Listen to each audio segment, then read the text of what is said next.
approve the Parks and Rec Board minutes from the January 7th, 2019 meeting.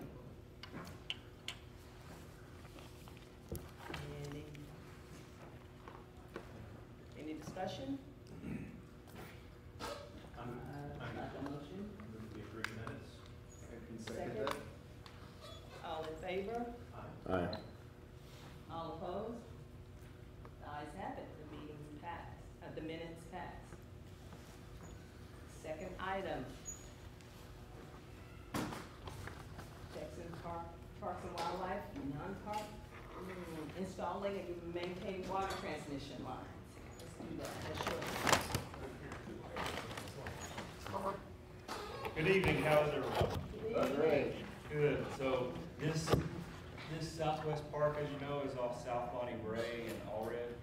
So, excuse me, during our master plan here in a couple months, we're gonna identify exactly what the needs are there, but right now, we have Director of Water, Tim Fisher with us here today, and they're looking at putting a water line and then moving the easement for the water line that's already there to align or move the easement in line where the water is actually, that way we can clean up all our records. But the easement that we're looking at will be run on Allred Road from east to west, and it'll tie into the line that's already there on Bonnie Bray in the easement that runs north to south. So here's the alignment. So this water line here is already there, and then they'll tie in here and then across our property and keep going. So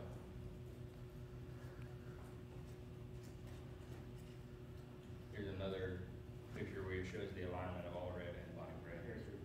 Okay.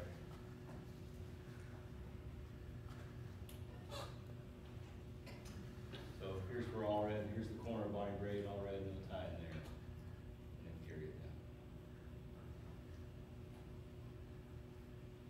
So based upon the survey, it's 2.755 acres, and based upon the surveys and the amount, it'll be $44,996.25.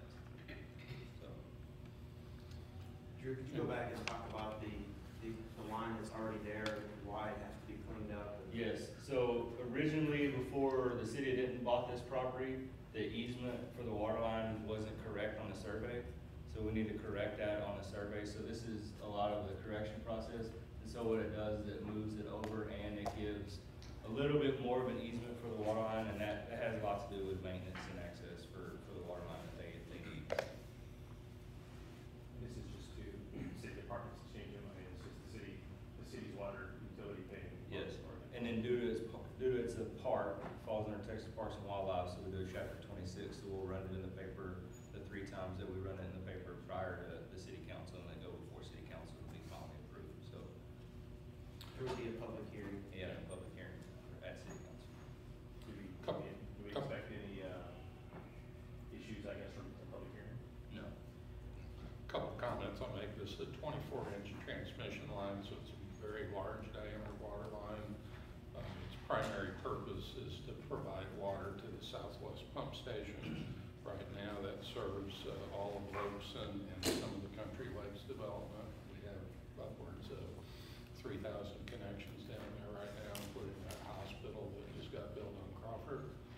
And so we're trying to get a second supply line in, one for capacity purposes and then second for redundancy, because we have the single feed from Bonnie Bray and Allred to the pump station.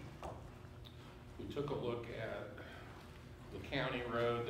Allred is a combination county road and city road. County tends to not be in the utility business and frowns on that.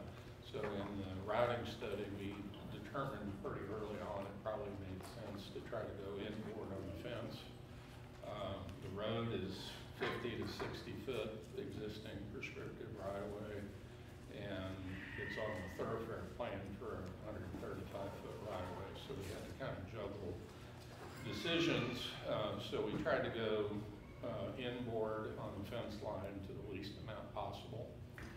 And we think that that will be of benefit.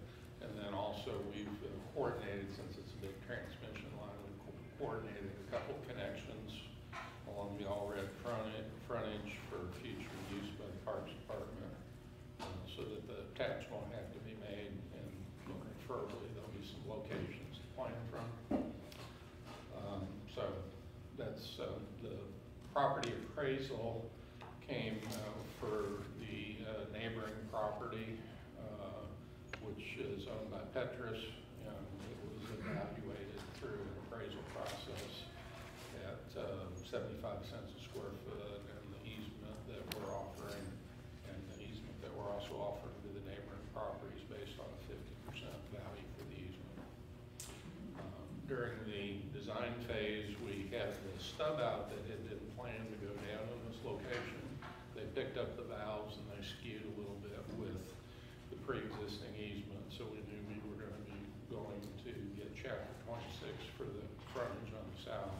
So we went ahead and line locate, survey that, and the easement is a kind of an additional easement to correct a straddle of a very large diameter water line.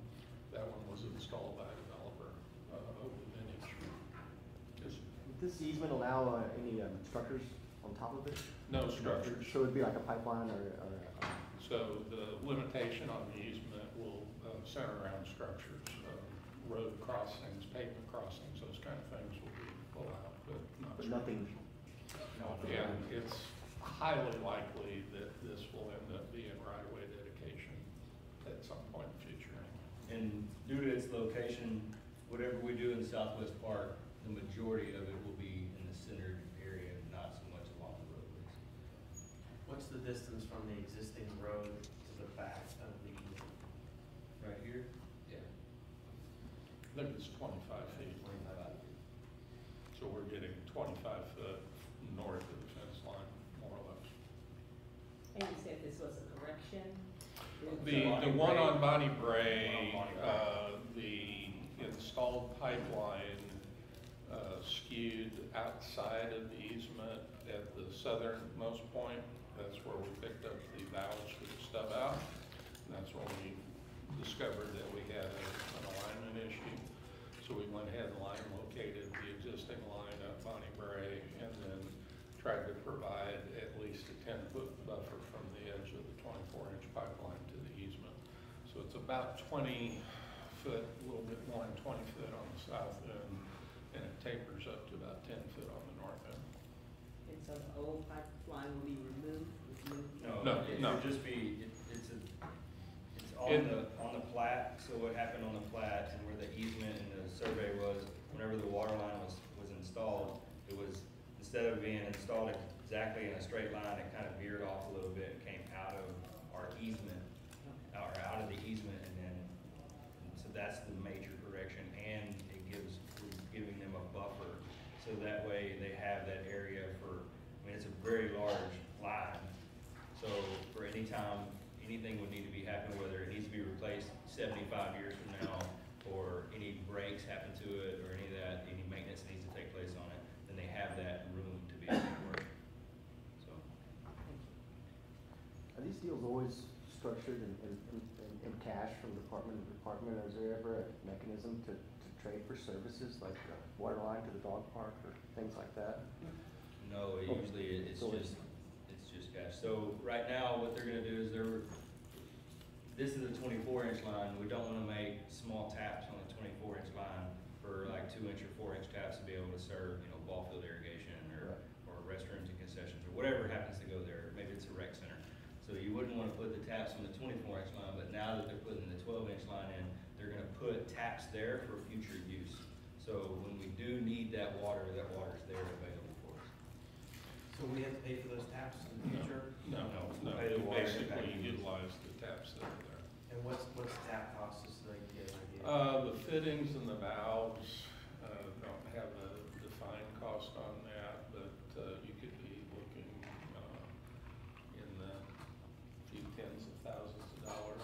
So they're not part of the compensation for the easement. We're just looking at the appraised value at the 50% value.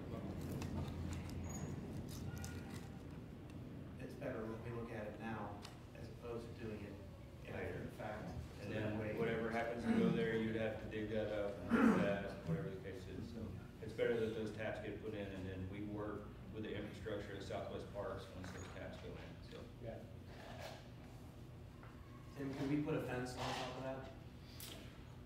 You can put a fence crossing, but not Not along the run of it. And how deep is it? Probably gonna be about 5 foot deep.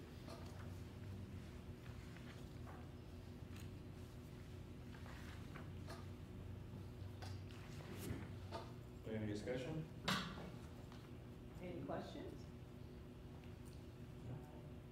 Okay, we're looking, so this is kind of looking for direction, so we're good with passing Is there a this on motion to council? that we pass? So, Is there a motion to move forward? Yeah. Approve it? Yeah. Yes.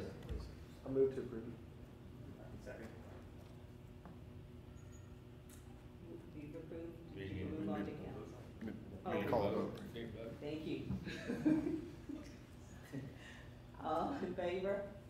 Aye. All opposed? Just to summarize the next steps, we'll publicize this 3 weeks in a row, and then I'll go to a public hearing, city council, for comment at a future meeting, I think maybe in March, so somewhere in that time frame, March or April, by the time we get it advertised. And there will be some expenditure of utility funds, so it'll go to the Public Utility Board, part of it goes. Okay. Next item, to receive a report about Patrick Park. So if you recall, I guess back in September, we talked about this, and then again in November. After the November meeting, we followed up with development group about the park, and at that time, the discussion was to kind of keep the park basic.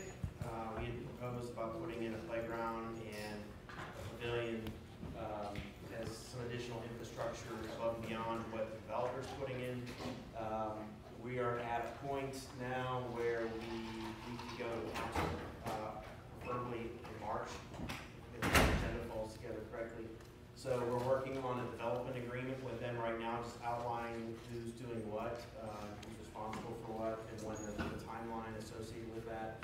So we wanted to bring this back to you so we can get your recommendations, work out those details, and then possibly go back to city council with a presentation for them. Plus the developer's ready to start doing some improvements, which you'll see in the timeline. All right, so we're ready. So, and the developers are back there, Ryan and Jordan Dwyer. So, this is Patrick Park, this is the location of Patrick Park, I-35, Crawford Road, and right here's the location.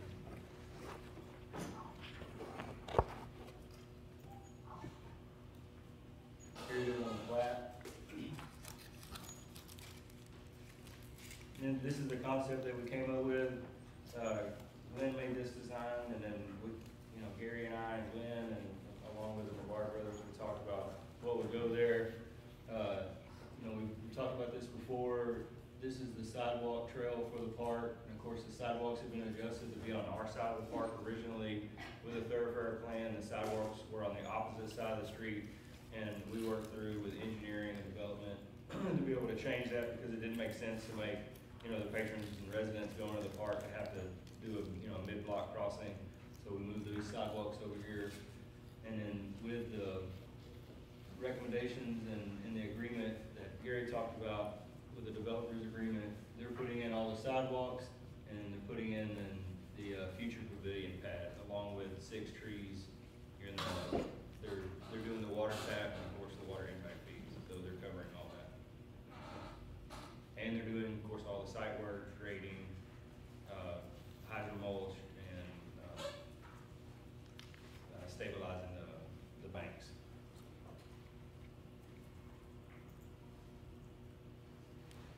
So with this gives us a 10-minute walk to this area with all our residents that have moved in there. You know how many that would be? How many residents? How many residents would that be within the wall? Like if that was, I'm not sure about the Country Lakes side, but Carnegie Ridge, our subdivision, has about 225 lot of families, Yeah. so But it's just right within that circle, right? Is what you're saying? our entire Yeah, subdivision. okay, it's just right within there, okay, yeah. So their entire subdivision, this part is here, Yeah. with almost 300 homes, and then you have all these homes within this wall also. Is there another park in that area to There's service, like- private parks, so this whole area here, Uh-huh. for the Country Lakes Edition, is all private. It's all So private. When you that's say for private, all- it's for all that, all those homeowners though, right? Yes, for all The these same people. homeowners in this area. So they pay HOA fees, they cover the maintenance of this private area here, which encompass these detention ponds and the trail around the detention ponds, and they also have a public park and an amenity center. So Private, swimming private, pool, private. private park, not public.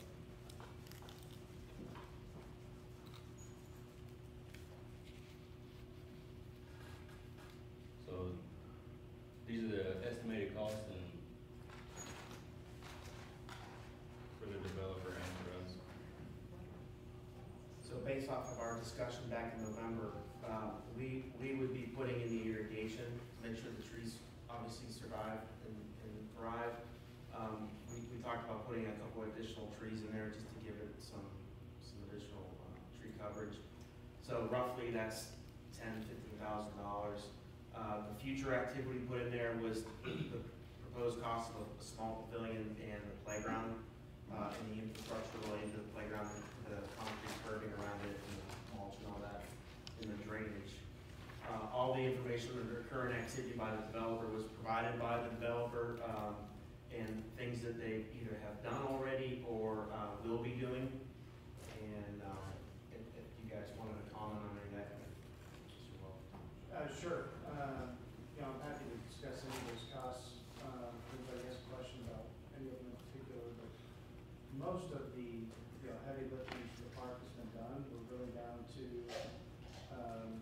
getting the final grades, wrapping up the sidewalks and that pavilion pad, and then doing the curlex, and mulch stabilization, so, the water taps in, which stuff can be to, when you guys are ready to do the irrigation. So most of that work's actually already been done. The one thing that's not included in any of this here, on the rendering that you've seen, if you could jump back to that, Drew, is the landscaping along the tiered space, which is that ground cover. That's where all the high grades are in that land. That was primarily just to hold that in Mainly in place. this area right here. And then that loop around the playground and the pavilion. I mean, the park's pretty small, so if we were gonna do that, that would be something to consider after the fact and see how much space we have in the final terrain and the grading. That may not be feasible, but it's not in any one of those budgets right now, it's just a conceptual.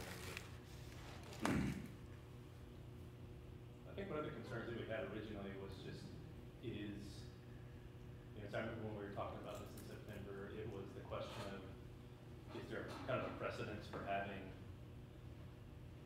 kind of like a private park for a subdivision? Like, how much would that park get used by people who aren't really within its immediate vicinity?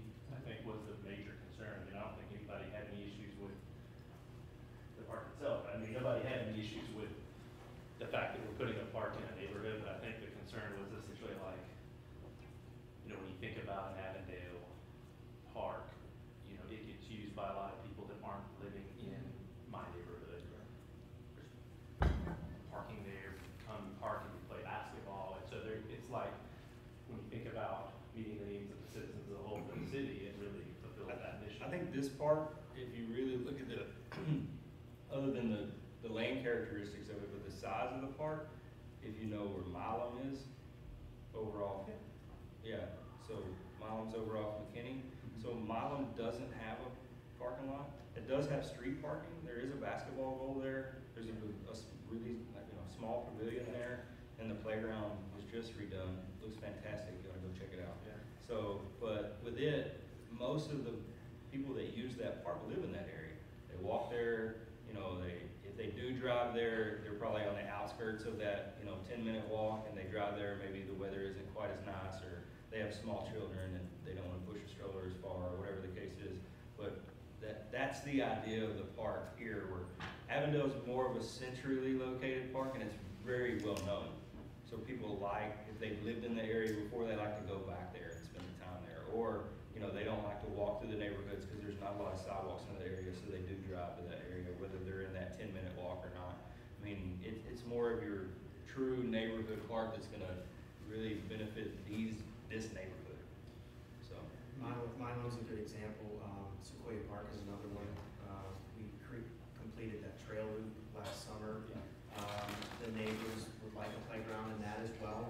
It's actually a detention pond, in its true purpose. So we've kind of doing the multi-purpose opportunity there, and we actually had a resident stop in last week with their son and give us a thank you card that the neighborhood made because they were so happy with the trail and it's getting so much use.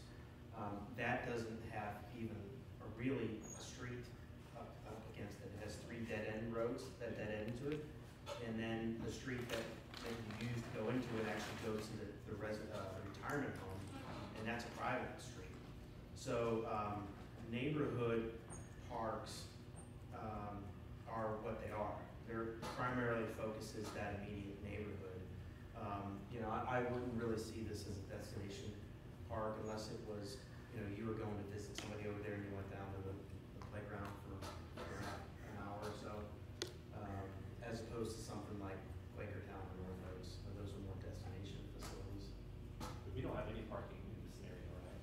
No, it would all be street parking. There's no option, there wouldn't even be an option to have somebody that doesn't live in the neighborhood to visit that park, right? And truthfully, parking lots they're expensive. Yeah, of course. You know, so I guess if parking is allowable on the street and Oh, yeah, Is- There's street parking here. Parking is a wider road than the residential roads. It's a little wider. Yes. This one here, and what happened also would help the decision-making of moving the sidewalks over, is actually the right-of-way was shifted to the east. So originally, it was to the west, so it's inside the park more, so it even gave less land for the park area. So once everything was put in and the plats were finalized, this road was actually, the right-of-way of the road was shifted to the east, which now allows for a wider road. So it does allow for street parking on the west side, so next to our park. What about like accessibility? I'm thinking of like off of that main road. Where would accessibility come in on that right there? Like how would you get up? Would it be right where it meets the little circle? Entire subdivision has sidewalks all the way around it. I mean like from the street up to the sidewalk is what I was thinking. Because like what I'm thinking is that there is no parking lot and people have to park on the street. So we have Here, we have crosswalks here with ADA ramps, and also crosswalks down here with ADA ramps. So there's a view, right, you can't see it in here, but it's right up here. Yeah. I've got a question. Given the private parks that are also in there, I think it would be tough to differentiate from, you know, from a resident standpoint, why one was public versus one was private.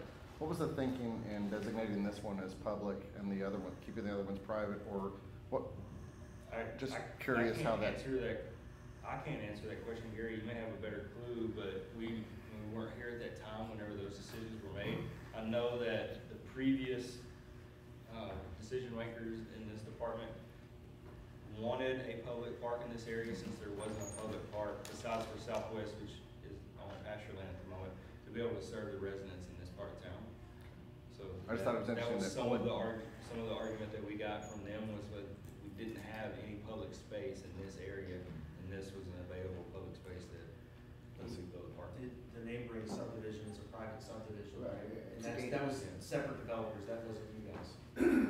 That's right, it was zoned in 1996, Master Plan Community Country Lakes. We had nothing to do with that. And at the time, they somehow did not dedicate any public parkland within the developable area of Country Lakes. They did dedicate park way back in the day, but it turns out it was 100% underwater all the time. It was marsh. And at that time, we're talking back in the 90s, the Parks Department did not accept it, and therefore no public park was ever established in this area. You can see it on this area right here. As you can tell, it's even wet in this picture. Yeah. It's always a swamp. Yeah. Yeah, okay. And our ordinance wasn't passed until 1998 Right. for our dedication issues. I know the minutes, or in the email, there said there was a resident that might be here to comment on it. Yeah, so, chime in again, I'll recycle, the conversation. Apparently, the developers had a meeting with the neighborhood a couple weeks ago, 3 weeks ago, and the next morning I had a message, from a resident that wanted to talk about the park, and apparently that was a hot topic discussion. The hottest topic. The neighborhood's getting close to built out, our third phase is almost complete, and, the community center is complete. So this is the one thing that they're still really, really looking forward to that they don't have yet. And so it was, we had a good turnout of residents, and this was by far and away where they were the most interested. So, So she had expressed her, interest in seeing the playground done sooner than later, and I invited her to the meeting tonight to where it would be on the agenda. But I haven't talked to her since then, so I'm going to put it on her. Gary, what are you envisioning on later? I mean, I know it said down the road, but what are you envisioning when you say that with the future stuff? Well, that was the direction that we received at the last time we presented the park board, was to consider the pavilion and the playground at a later date. That at the time, the board's feeling was to just make it very minimal and look for some larger parcels of land during the master planning process. We do have about $260,000 in development fees that are available from this area that could be used for the playground and the pavilion. So we do have that money. I'm sorry, Gary, can I stop you? Do we have anywhere else that money can be used? No, it has to be spent, remember, in that. So that's, yeah, right. But within that area, is there anything else? It's landlocked, yeah. It's within a half a mile to a mile of where the development was. So we have to go onto our map, and it's obviously probably from those neighborhoods right there. So it's, at most, it's a 1 mile distance.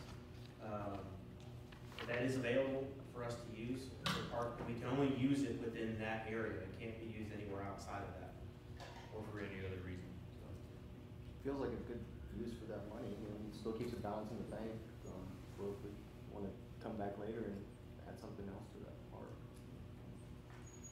Or you're saying we could spend it now, I think is what you're saying. Yeah, we could spend it. Yeah, We could spend the 200,000 now and. Still leaves 60. And still have have 60,000 yeah. plus the home that we built. So once the home is built, then they pay into the 916 funds.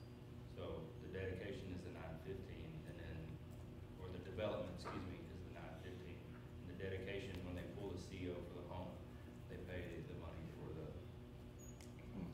Because I mean, really, the idea when we talked last time was, part of it was trying to find like a larger piece of land. It would be like a, for lack of better words, like a South Lakes or North Lakes kind of like large piece of property. And we have that at Southwest Park. It's not in that development right Yeah. here, but we have that, we have that destination, if you will, park like South Lakes and North Lakes. But we really and wouldn't, Southwest. I mean, with this, like, this amount of money wouldn't even get close to it anyway, right? And so it's like, in order to get that type of space would be millions of dollars to develop something like that anyway. So like $260,000 isn't gonna do, it's not gonna get us, it would take much more than that and much more planning and further down the road to do something like that in another one. Yeah, the 91516, that development, it's written for neighborhood park development. Yeah, that's how it's worded in there.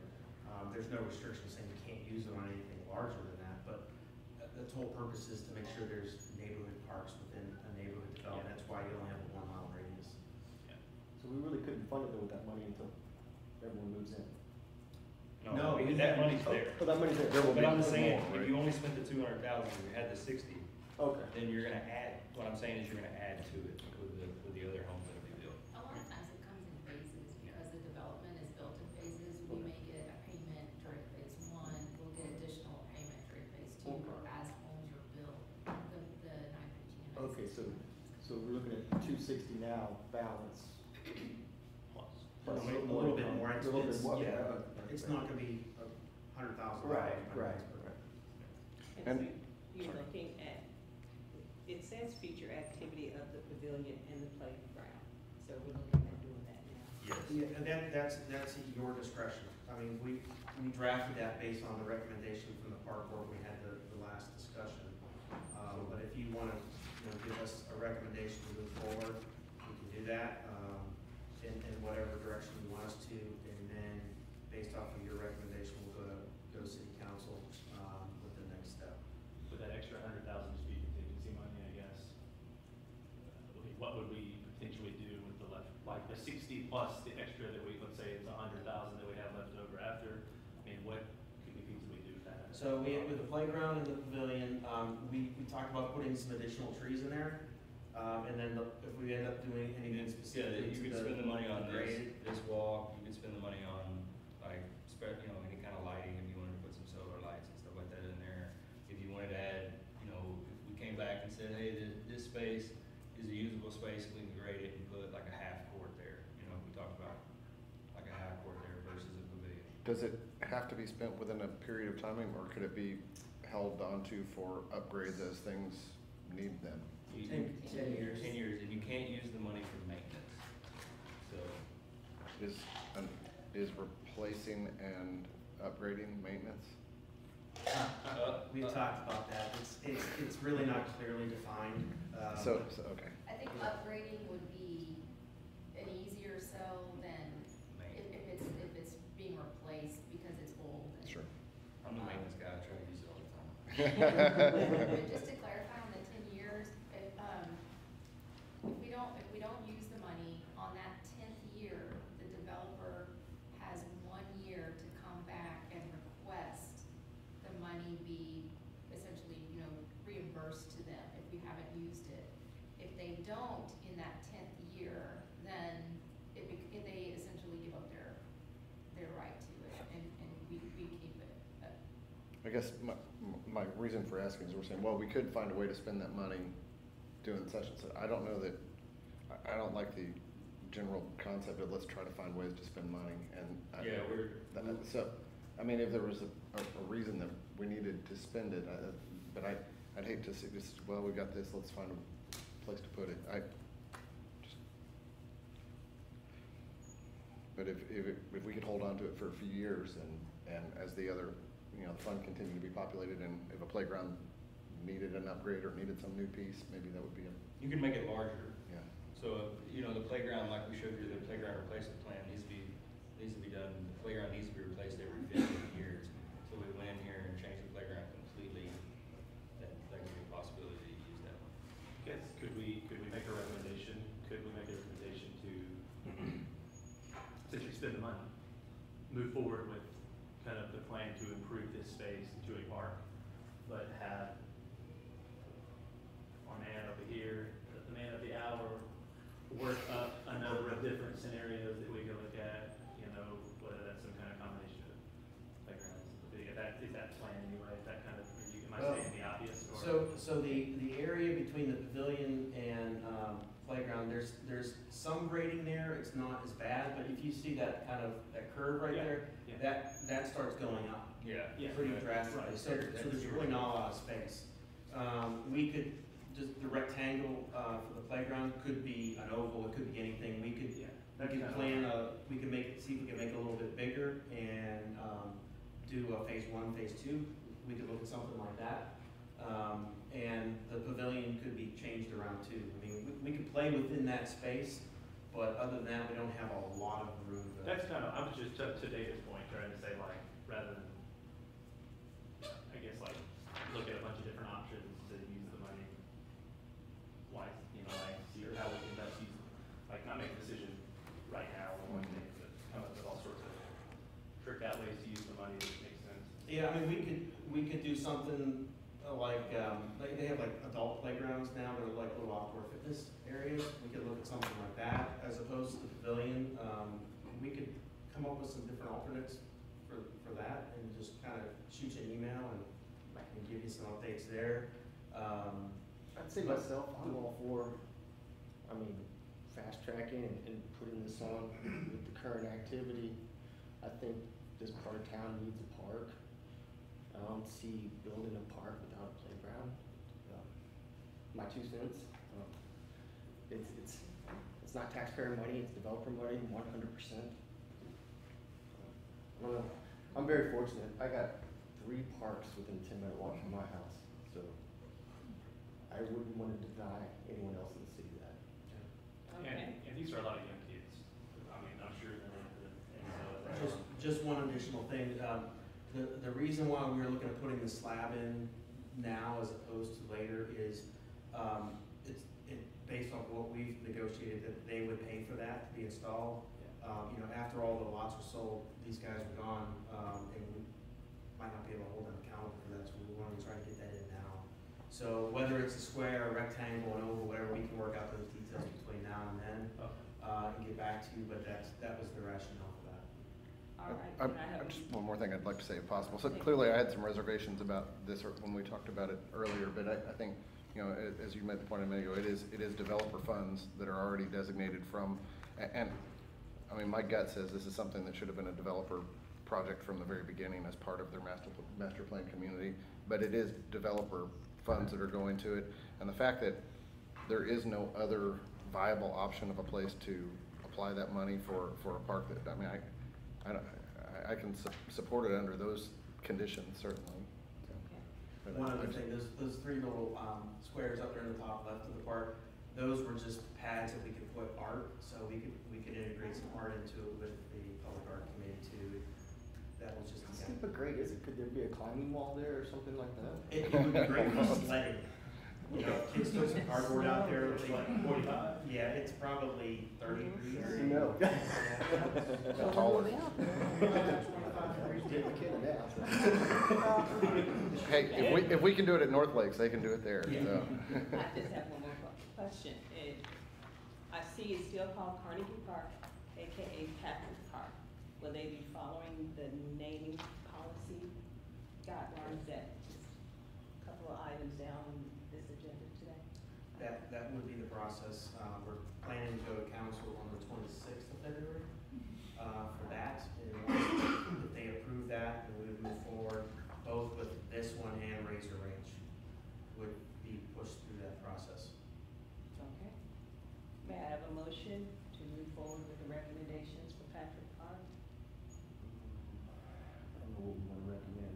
Yeah, I think we need to clarify the recommendation, right? Recommendations of council at this point is what The you're recommendation to move forward with this stated? I think we need to be careful because one of the things we said in this agenda item is now versus future. And I think we want to make sure when we state that to council, and maybe you're implying that from the conversation, but we probably want to make sure we're real clear that we're saying, let's go ahead and just do those pieces together. Okay. I think so. So the motion is to move forward with the recommendations, having current and future activities. I think I that's, would be happy to make that motion to add the future activity to the current activity for the Carnegie Park, aka Patrick Park.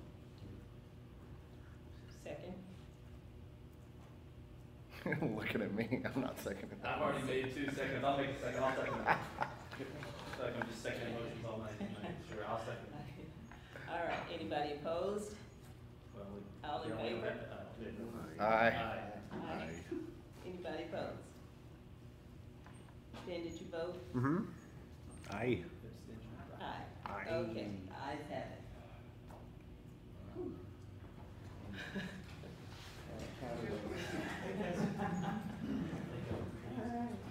The next item is North Lakes Tennis Center.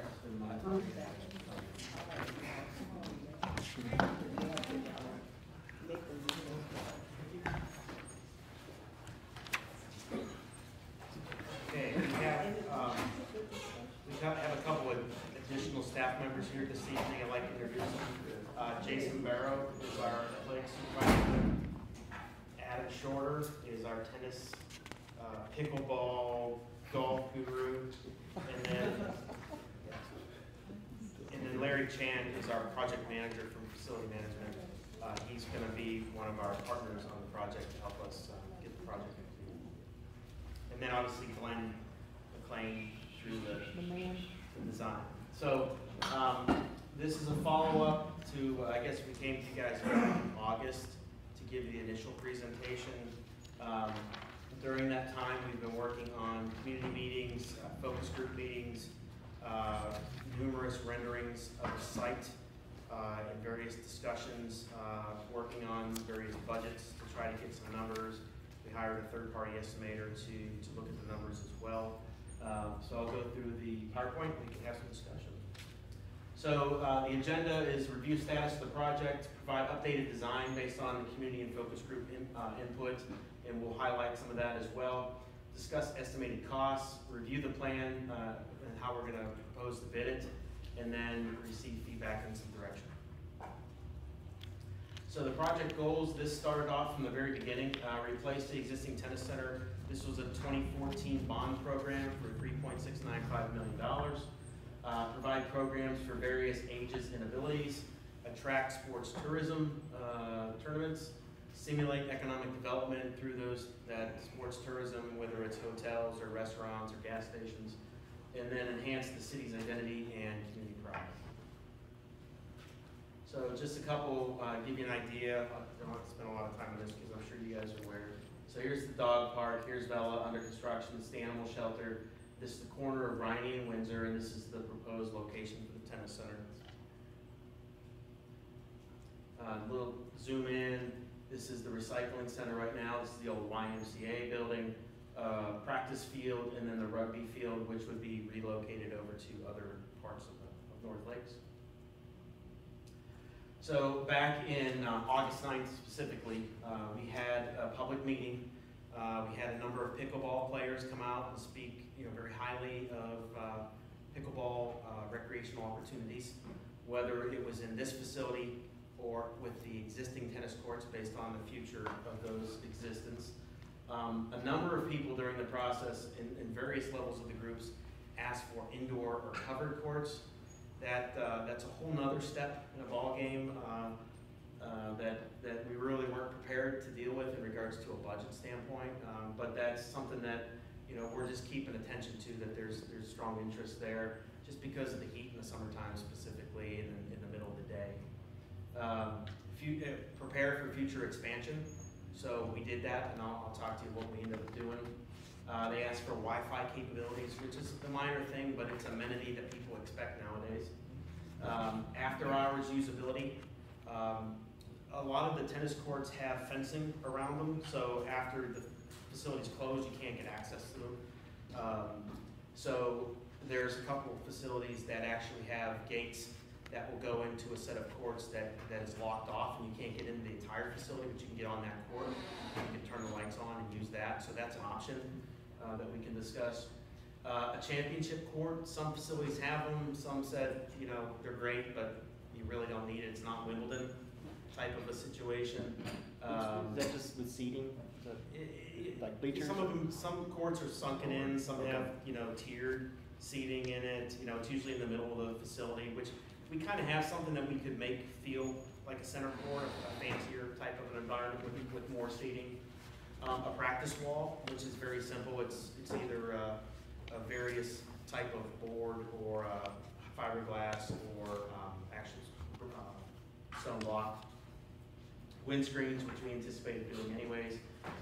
Consider interest in sponsorship opportunities. We will have something, we hope to have it to you tonight, a sponsorship plan that we're working on with the city attorney's office. So if we can have sponsorship opportunities, naming rights, it's all something we would consider. Concerned about development of the park. There was one couple that was really worried about all the activity that's going on. They were concerned about development into the wildflower area. That's floodplain, so we're not going to develop in there anyways. But they were just concerned with everything, all the activity that's going on. We got Vela, dog park, and it's all happening in one spot, all kind of at the same time.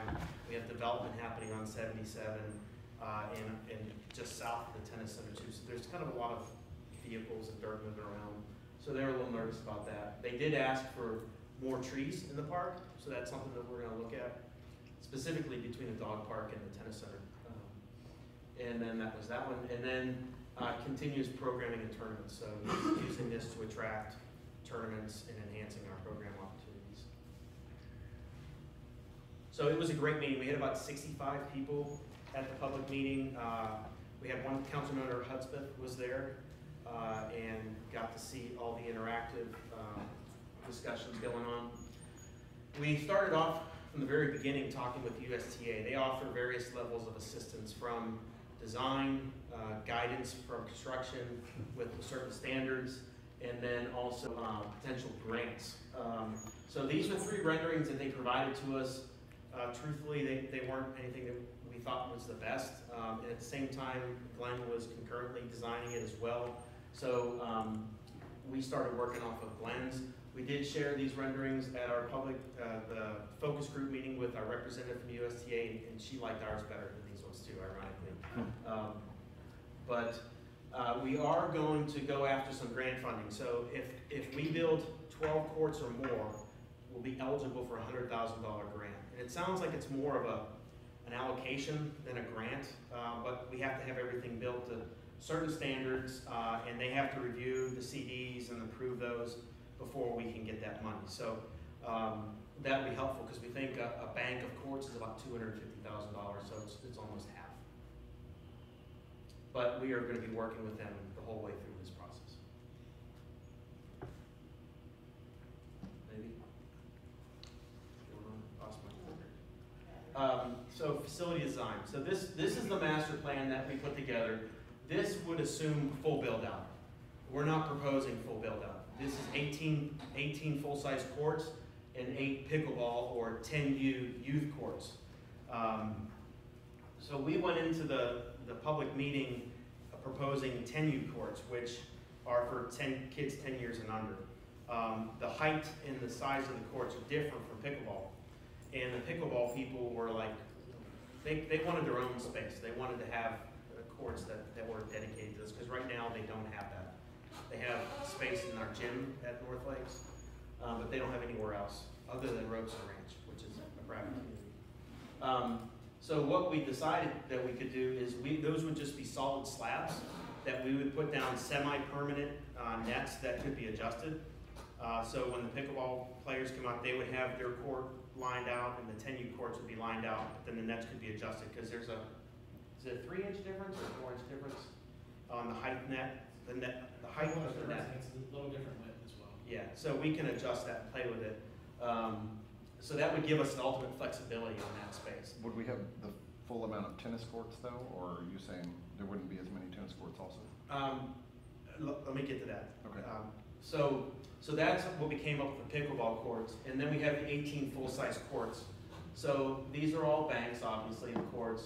This is the existing restroom on property, and I'll talk a little bit of that, and that's how kind of Larry got initially involved between this building and this building down here. But we designed these so these could all be phased in.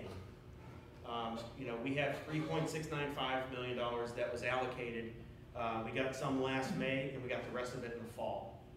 So we actually have that money in hand now, so we can go ahead and start. But what we're proposing, the 2014 bond program stated 12 tennis courts and a pro shop. And you guys have that in your packet. You can pull that up.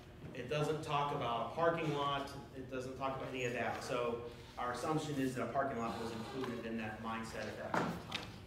So this is the parking lot. This is approximately 70 spaces. This parking here will not accommodate all these tennis courts at full build out. So this recycling center will have to be relocated, and that will be future parking. And then we also have the Airfield Parking, which is up in here. We have some grass in this area that we could reconfigure this when we go to put this in to make this a little bit bigger, so it would be a little closer if that's something we want to look at down the road. But kind of working backwards with 12 courts in mind, we're looking at, we have an option to handle the pickleball courts at this point in time. So David, kind of answer your question, once we vacate the existing goal field, the decision is what do we do with the existing courts? This was put on the bond program because the condition of the existing courts. They can't be repaired to a point where we can stop them from cracking. These ones are gonna be, post-tension cables run through the slab to hold it together. The other ones don't have that. So the pickleball players seem to be content if we just would resurface them periodically and paint the lines and make that kind of dedicated pickleball courts. I think they'd be happy with that. You guys agree with that? So we could kind of milk those along a little longer, satisfy that need, without having to build these 4 or 8 of these courts at this time. I'm sure they would love to be at a new facility, don't get me wrong. But we have a backup plan, I guess is kind of what we're getting at. So that takes these a little bit of a less priority. And to bring in tournaments, we could dedicate the 9 courts we have, and we can put 4 pickleball courts on 1 court, right? Yeah. So that would give us 36 pickleball courts, okay? So we could turn that into a pickleball center if we wanted to, and go after tennis or pickleball tournaments for that, in addition with Robeson Ranch and what they have on property. So that could be actually the best of both worlds. And then we could focus on the full-size courts here to attract the USTA sanctioned tennis courts. So with that in mind, we would need to build at least 12 to get that 100,000, if you remember back on that prior slide. What we're proposing to do in your budget is to build a base proposal of 10 courts and another bank of courts like this would be an alternate. So we could identify what that cost is for those 2 courts alone, and we could add it if we had enough money based on how the budget came out. And then we would actually bid this as this bank of 4 pickleball courts, so we could identify what that cost is.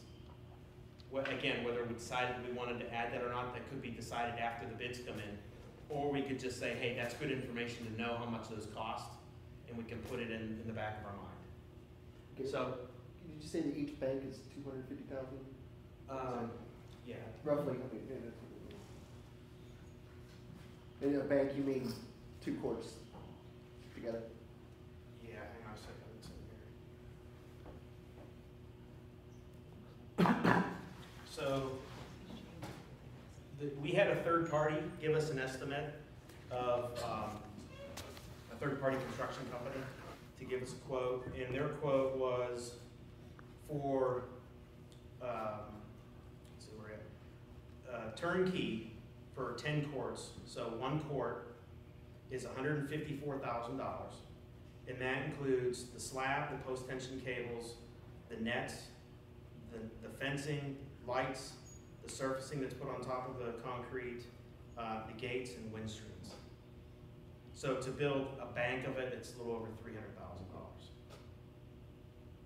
So we're getting a third by going the full, a third. We're actually getting 1 additional with that. So what we thought we would do is, so you got 2, 4, 6, 8, and this was our 10th bank here.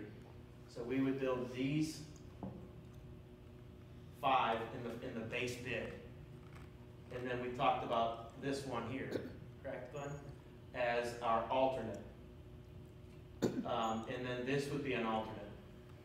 In the base bid would be all of the parking lot, the renovation for the building, and this building total is $500,000 plus $1,000. So it's about $400,000 for this. So this would be included in our base bid, and this would be the third alternate. So we got alternate here, and alternate here. So we can see what they come in at. You know, this could technically be outside of the tennis center if we didn't have enough money to build it right now. We could put a fence across here. It could just be storage. That's if we fenced in the whole area, to be determined if we wanted to do that or not. But that way we could find out exactly what this costs, what this would cost, and what this was cost, and we can pick and choose those alternates, kind of like a cafeteria plan, if we wanted to add that, based on if the bids came in lower. So based on the assumptions of the base bid, total cost is, based on the third party estimate, is $3.8 million. And the amenities is a total of $4 million. So it's another $200,000 for amenities. So their number was 4 million, the number Glenn put together was a little over 3.9, so they're pretty close. The alternates, so the alternate for the 2 tennis courts is $390,000 by the time you figure in the general conditions, insurance, overhead, risk, and contingency. So it's $308,000 for the actual cost of the courts, and then all your pending percentages that get in there for additional fees, and then our contingency. Takes that up to $397,000. The alternate number 2, which would be the pickleball courts, which would be 4 of those, is $150,000 for that slab, for a total of $193,000 once you consider the contingencies. And then the restroom renovation was $142,000, and then again the percentages works out to be $184,000. So those would be alternates. We don't have to pick and choose them. We could just kind of see what they come in and make that decision at that point in time. But the $4 million includes all the general conditions, which is 10% of the project, the insurance, the overhead, the profit, the risk and contingency of another 10% that would be for us to choose to use, and then FF&E for the facility itself. So the cost of the actual construction of the building, or the buildings and the site work is 2.9 plus another 200,000. So it's 3.1, $3.2 million, and then you have to add in all the contingencies and percentages for the construction. That includes 100,000? Or does this include the 100,000? No, so you have to subtract it from that. So we would, that would fit your fee a little bit. Right, so it would take us down to 3.9 million. So we start off with 3.695. Some of this includes the design work that we already started. So we,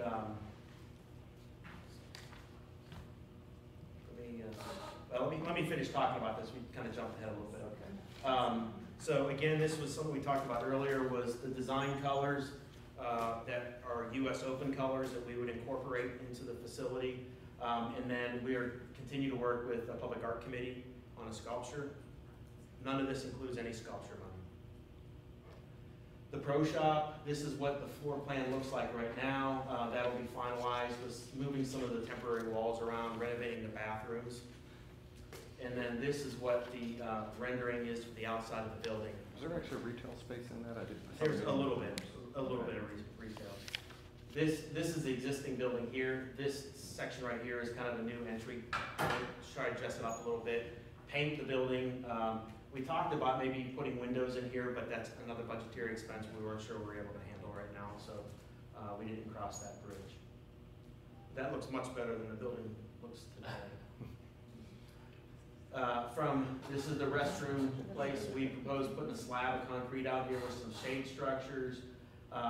We did not include any shade structures in this facility because of their expense. So we had to put that as a future opportunity that we could decide to do. You know, it's kind of BYOU, bring your own umbrella. And we will have some chairs and benches out here, but a lot of people do bring their own chairs when they go to stuff like this. Did you say there was concessions? Yeah. Or no? There would be limited concessions at the pro shop. Yeah, just limited stuff, just kind of bagged. Would there be a space there for like there's a big tournament to move in? There's meeting space. We talked about you could bring food trucks in or something like that, and a vendor. That would require an ordinance change then. Yeah. So, are you still going, would you like to hold questions until you're? I got a couple more slides. Okay, I can get no to that, problem. we can jump backwards. So the shade structures we've mentioned, these shade structures are included in the proposed the courts. So they seat about 8 people, just for court people. This is a future event structure that we put in the master plan. And then these are the future shade structures that we could put in various locations where people would be congregating to watch the matches.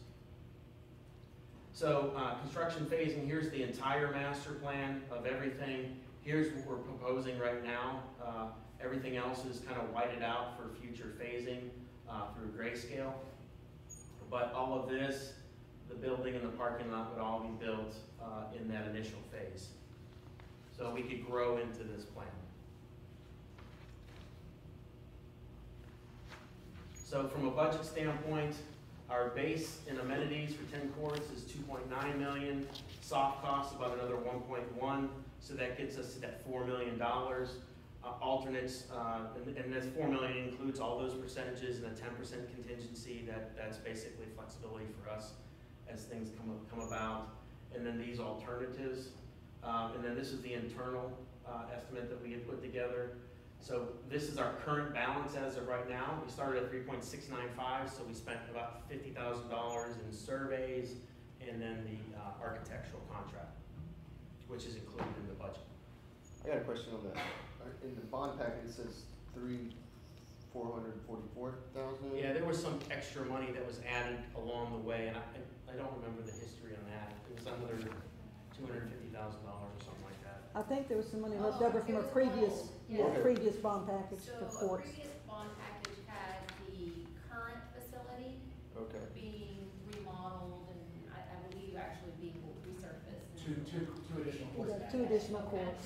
And when when we had I guess the company come out to look at the existing courts, that's when they said, look, we don't recommend investing anymore in this location because these courts have to be rebuilt. You can't just resurface them anymore. And then, so at that time, the entire project stopped. Okay. And we still have that money, and what they did is they transferred it to the new bond program. And that's the allocated That's the tennis difference. center, not the. That was for The that was remaining. for tennis courts. Yes. So that's the funding situation. And then the project timeline, we're here today on February 4th. We're scheduled as of right now to go to City Council March 19th. That could move up if things kind of fall off the agenda. We're anticipating about 8 months maximum to go through the design process and permitting. Larry, chime in if you have anything there. I think they got a little padded times there. It is, yeah. We could finish our social documents a little earlier than that. So, if we could maybe get this out for posting and bids in October would be great. Just to give you a rough timeline, go to council at the end of the year and maybe start construction maybe this time next year for the facility. And I Okay. have a question, can we just clarify, this is on the base, just those 10 and the pro shop? Yes. Are we gonna run into problems because the bond package stipulates 12? Well, so breaking it up gives us a couple of alternatives. One, it allows us to see what those 2 courts would actually cost to add them. Gotcha. So we can reach into the alternates and grab those 2 and build the 12 and see what that would actually cost us. I think the intent is to do everything we can to stick to what was in the bond program. So council could at least say, okay, we have this much money to do 10, we can do 10, or we need a little bit more to do the 12 that we had said. Okay, let's do that, or, so that gives council and you guys that opportunity to discuss that. And then the same thing with the other alternates. It kind of has the construction company show their cards in regards to what their costs are.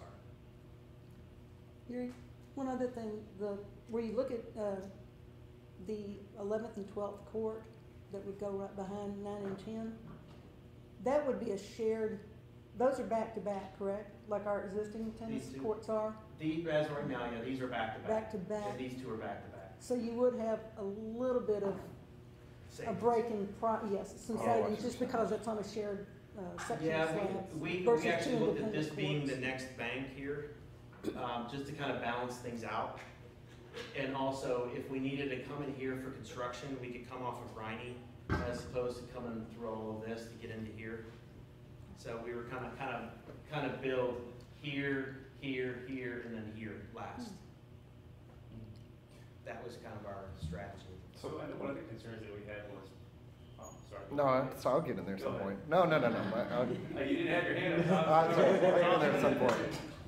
I know what the concern we had with the dog park, it was, so we had parking coming off of Airfield, and, that's where we move forward with, correct? I mean, that's the plan that we had currently, right? Yes.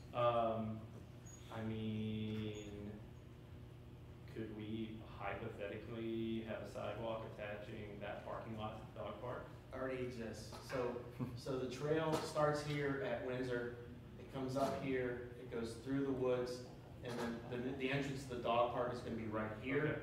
There'll be an entrance here, and there'll be an entrance here. This goes all the way up here, and it comes all the way up over to Avondale. There's that connects. So I mean, the park. that might, because I know that was, just thinking that was a big discussion, people were all up in arms about that, but check that parking lot right there. I don't know why we couldn't use that parking lot. This parking lot? No, I'm talking about park at the tennis center. Why can't people just park at the tennis center with their dog? Oh, well, they could. You know what I'm saying? Like, Yeah, I guess you have something there, and if it's connected up to the dog park. I think if we were using the same, there definitely wouldn't be enough parking, especially on Saturdays when there's a lot going on at the tennis center and the dog park is probably its highest use day. So right now, the dog park is parking here. They could park here if they wanted to, but it's just a further walk. Yeah. Everybody that uses this trail is parking in here if they're coming this way or they're going into the wildlife trail. Yeah. They're parking up at this end. So we were gonna clean this up right now. It's kind of like the back of the parking lot, which it'll actually now be the front of the parking lot. To get into here. And then we also designed a future parking lot here just in case we needed it.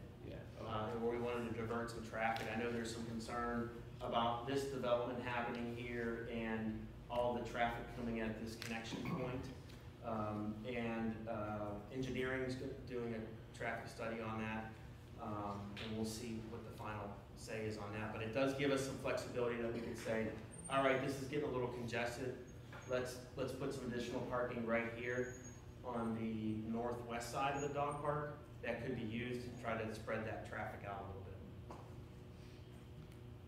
So I'm gonna be real careful not to filibuster because this is a thing I'm really kind of close to. I've got 3 kids that play competitive tennis, and they're all at Calhoun and DHS, and we do a lot of tournaments, and I spend so much time at Goldfield, it's unreal. But we end up taking our kids to Frisco and down to Keller and all these places all the time because their places are set up for tournaments. And the Denton kids hate the fact that they can't play here, right? And it's always, you know, sort of a sore spot with them. And one of the things that I want to make sure that there's perspective of is anytime the host school holds a tournament like that, there's funds from that tournament that go back into their school's tennis boosters club, which helps take care of all the equipment stuff that is certainly not funded as well as football and some of the other items. And so I think it's important if we do go in a phased approach that the 10 courts is really enough to still be looked at as a place that would be a good tournament location. Because otherwise, then you're not going to see the traffic there, and you may never justify the next phase, and you won't see the residuals going back to the schools. So just something to consider from that standpoint. And I know you've talked to Carlos Blanco, and I would just kind of, I'd be real sure that was still going to be enough to get the attention for tournaments. Jason, you or Adam want to talk a little bit about the obviously. And USTA is 112 courts for a reason, and maybe your discussions with Dr. Walker or USTA in regards to the amount of courts that are kind of like the sweet spot. Well, Dr. Walker, in his research with USTA, with UNT, has said that if we were to build up to 16 courts, then instead of us having to go through the bid process for a lot of the bigger tournaments that are held around the state, the USTA is just going to come knocking on our door. That we have this big, nice facility, they're going to come to us, we don't have to go to them anymore. So there is that. The more courts you have, the more opportunity you do have for tournaments. We are already hosting 4 pretty large tournaments for the USTA each year, as it is, with 9 courts. But it's split amongst locations too. It's amongst That's the many like so locations. Goldfield is just can't host the whole Goldfield thing. is just the home hub, Right. but and then we're spread all over the place as far as Frisco. Right. For a Denton-based tournament. So the more tournaments, the more courts we have, the more people are gonna stay here in Denton. They're gonna be here overnight, they're gonna be spending money at restaurants, Silver Base Ranch, and boosting that whole area. So that's why for us, we wanna try to maximize the money that we have and build as many courts as we can. So, and I haven't seen the designs for the new high school, but I'm assuming they'll probably put some tennis courts on that property. You might know that better. There will be some. 8, okay, so there'll be 8 there, And so that will be close. Yeah. And if we still kind of kept the Goldfield ones somewhat, on life support for a little bit, we could tap into that if that was the direction we head. But between the existing Denton High and the new Denton High and this one, as well as the other high schools, we do have quite a bit of tennis courts in Denton to keep people here as much as we can. A lot of those tennis tournaments, we couldn't hold everybody even if we had 16 courts. No, we would still be going out to other locations. We already use every high school we can in the area. But there are also tons of regional tournaments. I'm not even talking about the big USTA ones, but you could have regional ones every Right. few weeks and they're during the right. seasons. When I was in Arlington, we had tournaments that we hosted in Arlington, but yet we had people all over the Metroplex. We had 700 some kids playing that had signed up. So they're huge tournaments. Yeah. We've just now started to do the UTR tournaments as Right. well, which is another big avenue of the tennis tournaments, is the universal tennis ratings. A lot of USDA is still really big, but the UTR, a lot more people are getting invested in that because it helps them build a rating, and potentially the idea is no matter what you're rated, you can play with anybody. So 2.5, there could be an 80-year-old guy and there could be a 20-year-old kid. They're gonna match them up, and it's becoming more recognized in a lot more tournaments. We've already bid and got 3 UTR tournaments Nice. coming up. So the other thing I wanted to add, and it's slightly off of that, but since I had a moment, that I went and talked to the people that work up at Goldfield, and I said, what do you like? What do you not like? As an employee here, and what's working? And the one thing that they mentioned is that it's really hard for them to know what they would like is more of a secured access to it, because it's really hard for them to know when somebody has snuck past them and is out there playing on a court. And just as we go through the design considerations, I think that's something, and I'm sure you. So I'm glad you brought that up. So that's a question that I think will be up for discussion. Our current tennis center is one of the few that don't have fencing all the way around it. That's the only one. The only one, okay, so. We visited a lot of So facilities. the thought process was we would funnel everybody on an everyday, regular program through the front door of the center. That way they come in, we can check them in, we know who they are, they're here, they have a reservation. If they don't, we get them a court, they pay their fee for the court rental, or tournament program, whatever it is. Then they come out the back and then they proceed to their courts. If we did, and that's this, the way this is designed right now, we have fencing going all the way around this. Like this is the fencing right here. This is the fencing, this is the fencing, and this is fencing. So there's a 10-foot fence going all the way around this. The perimeter fencing's 10 foot.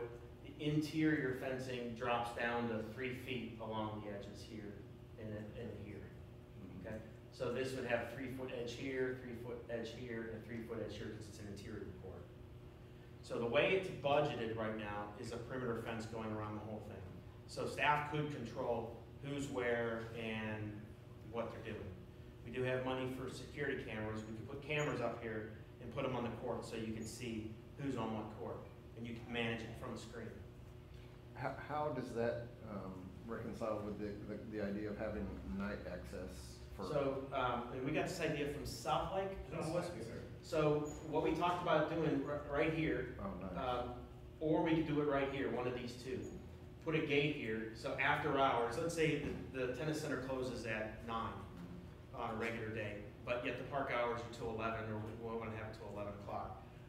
We would lock these gates here at night, so they couldn't get into the rest of the facility.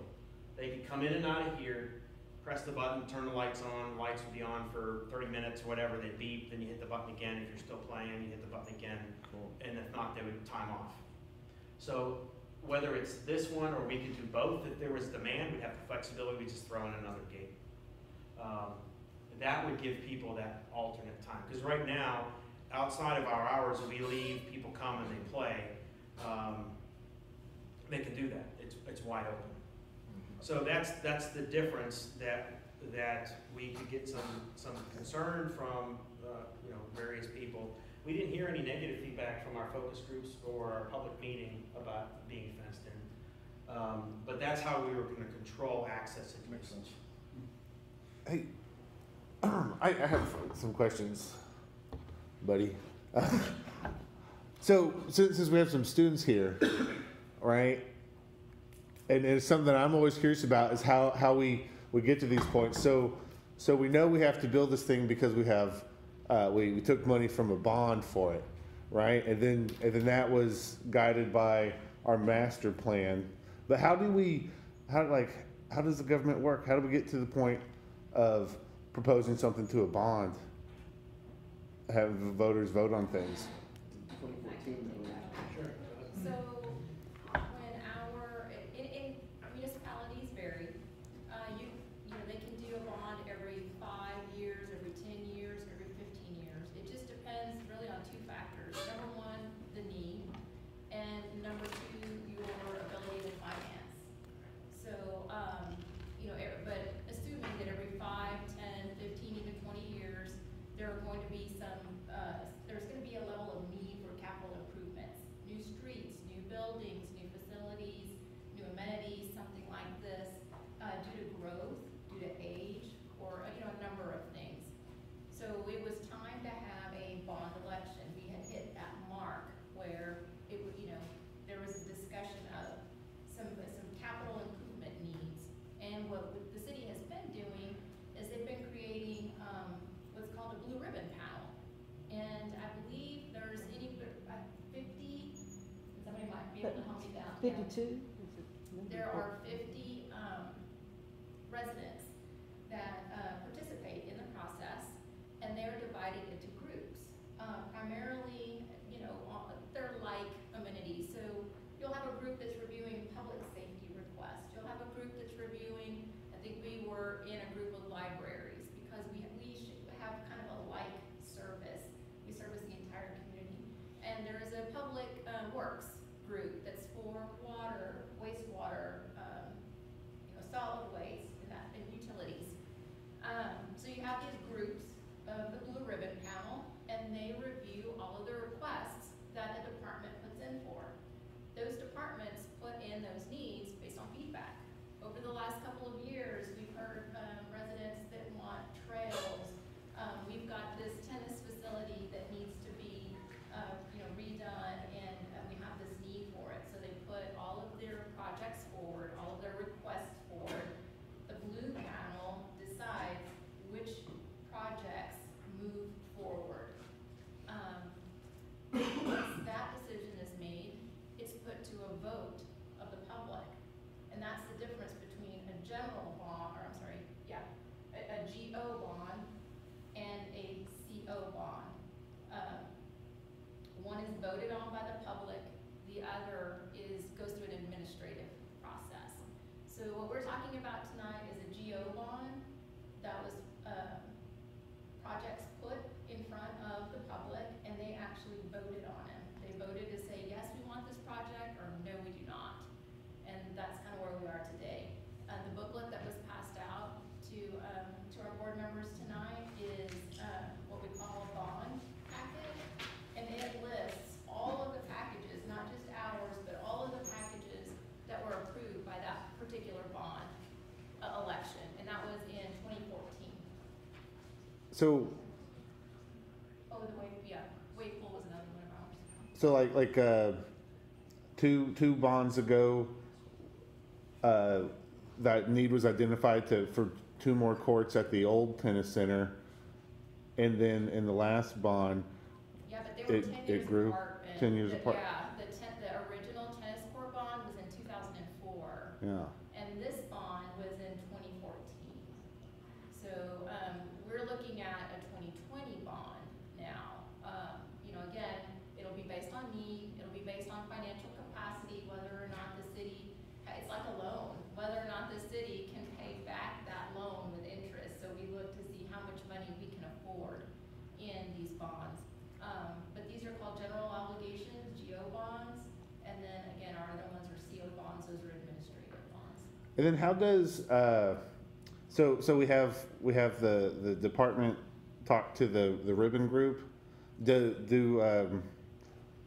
the departments go to boards and councils about future needs that want to go to the ribbon board over, or is it? Yeah, that's done on an annual basis. When we, with the city as a whole goes through an annual budget process.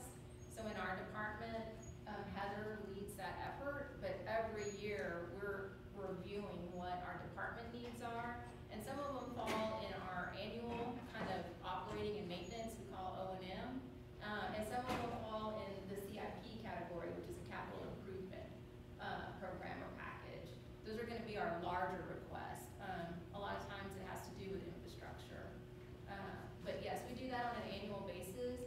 So when it comes to doing, preparing for the next bond election, for the next GO cycle, then we already have an idea of the types of needs that we have, but we also have a good idea through this process, you know, getting feedback from the board, getting feedback from our users every day that participate in our programming. We have an idea of what they want, what they're looking for. During the master planning process, that's a big component of it. We're getting a lot of feedback. We've already started our survey. I think y'all got some information on that. If you were able to attend the State of the City, that was the first night that we passed out the information to start taking our survey for the master planning process. And that night, I can tell you that the majority of the feedback that we got was for trails. So we're already starting to see an early trend in that area. So that's really how we get the feedback in terms of what we identify as a department needs, and then also what our citizens are requesting from us. So how many? The master plan is the component that is kind of the foundation of that. So you identify at that point in time what our needs are for the next 10 years, and you can prioritize that. And let's say that there was a bond program in 2020, then we could take the list of our needs and the community wants based on the needs assessment and use that as our base for the list. So Gary and Laura, I want to thank y'all for that information about the bond. If we could get back to the agenda and. Yeah, we could do that. Can I ask one more quick question? Is it about tennis? Yes, Okay. tennis. How many years ago did we decide 10, 12 courts or 18 courts and for it to be finished in 2020? The total length of the process of government getting to this point where we're about to build this thing? What do you think that is? Is that like a decade? Well, this bond package was approved in 2014. But identifying the need, how many years before that do you think?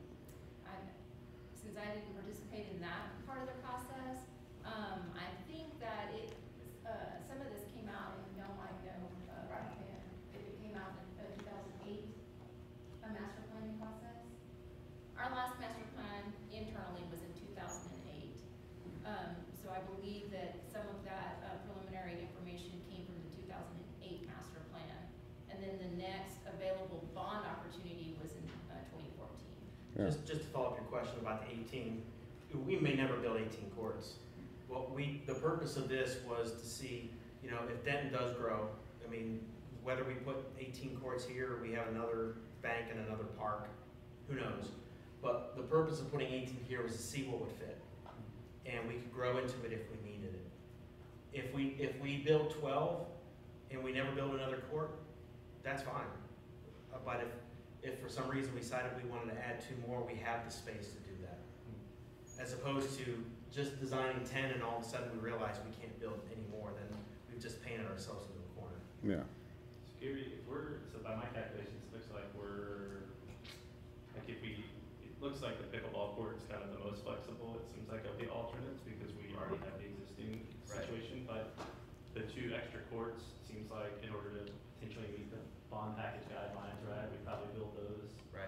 But we think the restrooms would come next, right, and Right. storage, and so it looks like we're about $1 million over from where we are. We'd be at about 4.6 million versus the 3.6 that we have. It looks like the 4.91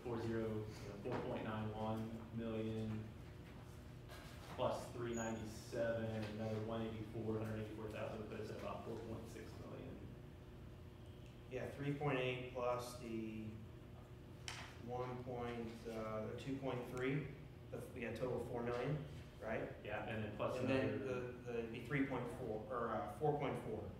well, plus if we did their restrooms and storage, that's another two. Yeah. 184, so Yeah, that puts I mean- us about 4.6, and we Four- got about 3.6. 4.4 would get us to the point of meeting the Of basic meeting, that's needs of right. the bond program. So then, at the bare minimum, we're 800,000, I'm kind of shy of what would be the plan, like where would we make up that money? Well, we would, if we got $100,000, so that would cut $100,000 from USDA. And then we'd have to go to council and say, Give us do we just wanna, do you wanna just build 10? And pass on $100,000, I mean, it doesn't cover everything. Or do we wanna identify additional funding and build everything at that point in time? The other option is, we need to see what the bids come in at. They could come in higher, they could come in lower. Yeah, that's true. We had some quotes that the courts might be a little bit less than 150,000 per, but we're not sure until we see the actual bids. Are there any, just to follow up, are there any, I don't wanna say legal ramifications, but like obviously the bond package was for 12. I mean, I'm trying to, how do I word this? Council can say we only wanna build 10, and they're fully within their rights as a council member to vote on that, and that we wouldn't have any kind of repercussions other than a bunch of angry citizens that wanted to vote for 12 when they voted for the bond package. And so, I mean, are there any kind of guidelines that we're gonna get stuck there? I called finance today to see what the history of any of that was, and she's working on an answer for me. Ultimately, we told the voters 12 courts. So we want to try to stick to that the best we can. If things change, obviously construction costs are different what they were 5 years ago. I can't tell you what that flexibility is or isn't.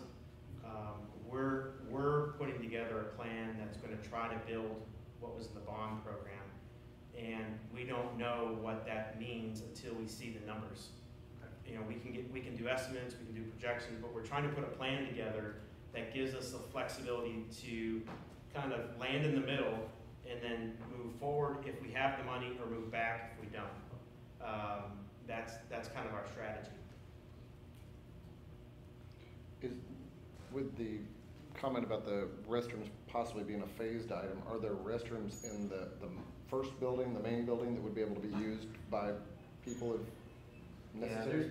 There's restrooms in here, and that's part of the remodeling. Right. I mean, I saw that on the plate, but Yeah. so I mean, it is a relatively optional. Yeah, so piece we to have do. it, you just have to walk a little bit, and you're there for exercise. But if you're in a tournament, you only have so much time in between breaks and all that, so you might have to hightail it there. This is a functioning restroom right now. There is no drains in the floor, so the water has to be swept out, or it just sits there. The walls aren't great. It needs some work. It functions the way it is, but if we would open this facility and have that the way it is, I think some people would be questioning what's in here. So it might be better off just not opening it and using it for storage during that time frame until we found the additional $100,000 or I think something. if we left it as is, people would make the time to come to the rather than go out to that one. Well, first shop's gonna be air conditioned. If they had a choice, they would go to the first shop. Okay. So if you could clarify, it seems like we have two issues. The pickleball courts, really, what do you need from us regarding the pickleball courts? Nothing really. Ultimately, we want a recommendation from you to move forward to council and have that discussion. But going back to this, so our base bid again is going to be these 10 courts, this renovation of this existing building, the development of the parking lot here, and then, all the trees that you see. There's 74, 75 trees. These trees already exist. So all of that, all of the grading, turf, infrastructure, electric, utilities, lights, all that stuff would be the base bid. Then we would have an alternate. This bank of courts here,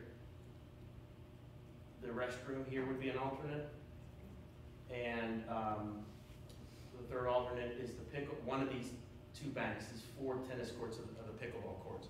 We have a great opportunity for a backup plan for the pickleball courts. So that's really, I think we may want to decide, well, is it better off putting this bank of courts here before even building that? You know, if we had that much money and the bids came in that low, you know, that's a good problem to have. But it's more or less being put in there so we can see, well, what's the true cost of this? So we at least had an idea. Again, having the construction companies kind of showing their cards on the fees. Are we gonna be okay with gravel driveway leading up to that parking lot? Or does that need to be Yeah, paved? we could get some feedback from the users. You know, this winter we had a lot of potholes in there that we had to maintain, so it does take maintenance. You know, there is some concern about dust, and that was one of the things that came up in the public meeting. So that was the reason why Glenn put these in here, to try to catch some of that before it got to the courts. And as these ones grow too, that'll be helpful. But we even looked at maybe paving it up to here at some point in time. You know, we're trying to do the best we can with the resources we have and utilizing all the chess pieces to the best of our ability. But that's something we could be like, yeah, I mean, we could come back and find money. I mean, ultimately, it'd be nice to have all of that paved, but it's just, I mean, we have so many other needs right now. Parking lots aren't real exciting as compared to a playground, renovation of a playground or something of that nature. Okay. So may I have a motion, correct my phrasing? You want a motion to move forward to council for the phase master plan, including the alternative? Yeah, I mean, we'd like support in either direction based on how you guys feel. So we can take this proposal to council and, you know, present them our phased approach based on the projected budgets we have and the alternates that would give us some flexibility in the decision-making process once the bids are received. So if you guys approve this, let's say council approved it, we went out to bid, when we got the bids back, we can lay everything out on the table and say, okay, here's how much we have, here's what we can or can't do. And then go back with a final recommendation. Can I ask one more question? Just as that's being presented, are you going to also explain to them the pros and cons like we discussed about more courts could mean more marquee events and does that come up in the discussion with them or? Based off of your feedback, we could add a slide in here that kind of outlines that. I think it's an important note because I can tell you how much money I spend in other cities every weekend too. And we can even get with Dr. Walker and get some information from him and add it to the AIS and add that slide as some additional information. Definitely. I think it would be information to share with them anyway, because if I was sitting on the council and I didn't know that, it would be simply 10 or 12, well, I'll take 10, clearly, because I don't want to spend as much money, but I think it's important to have that to consider. Are there any hot funds available for stuff like this, since it will be bringing in people from out of county? You guys want to talk about that? You have more experience with hot funds than I do. Well, we have, the way the law states as far as the hot funds for athletics, it's limited to football, soccer, softball fields. It's not applicable right now to tennis. Is that a for local some reason. ordinance? It's a state. It's a state deal. We actually just had an amendment a couple years ago to where we could have access to those funds. So this is our second year receiving funds. Drew can talk about some of the maintenance. they've Would the done. Parks Foundation be able to request those funds like a regular nonprofit that advertises out of county? Because I've worked with some nonprofits, they said as long as you're advertising out of county, you can get them. I don't know, Yeah, something we could work with the Parks We Foundation. can double check. Good Yeah, question. maybe the CBB or somebody could try to go after those. So I think in talking with staff, the whole naming rights thing, if we wanted to go after naming rights of the tennis, of the courts themselves, we could, do those. So that's an option down the road too. That wouldn't give us a ton of money, but it'd give us probably some money that we could use for operating Right. Yeah. and sponsorships. Yeah, or can we look into, how do you amend that policy? It seems kind of odd that you can only use it for football, soccer. Yeah, there might be another I one mean, for, That's strange. I would say that. cause like we have a different one we get hot funds for the water parks, it's considered a destination, so maybe there's a different law for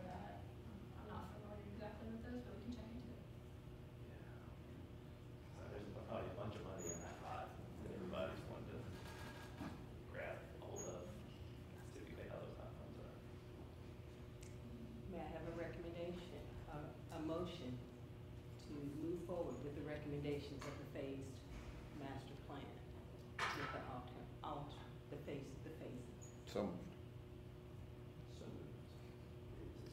I can second. Any additional discussion? All in favor? aye. Any opposed? Motion Thank you very passes. much. Next agenda item, naming policy guidelines. Thank you so much. Who seconded? Gary seconded.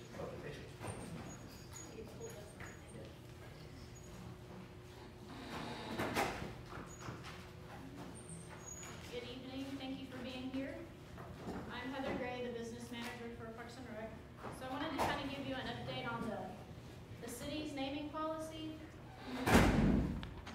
So we're proposing a couple of minor amendments to the existing policy.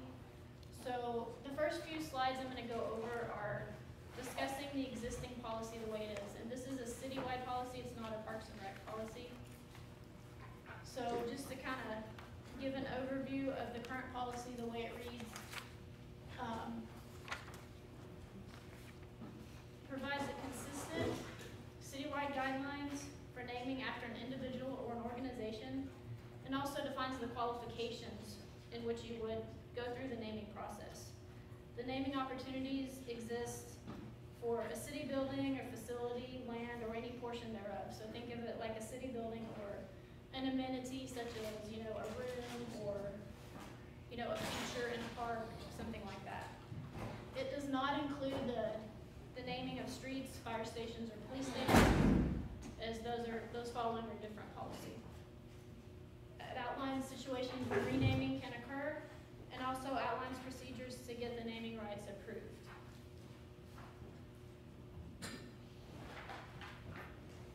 So this slide discusses the criteria in which you would name after an individual. So think of this as a slide about an individual, about honoring an individual. It's not purchasing naming rights, this is about you wanting to honor an individual.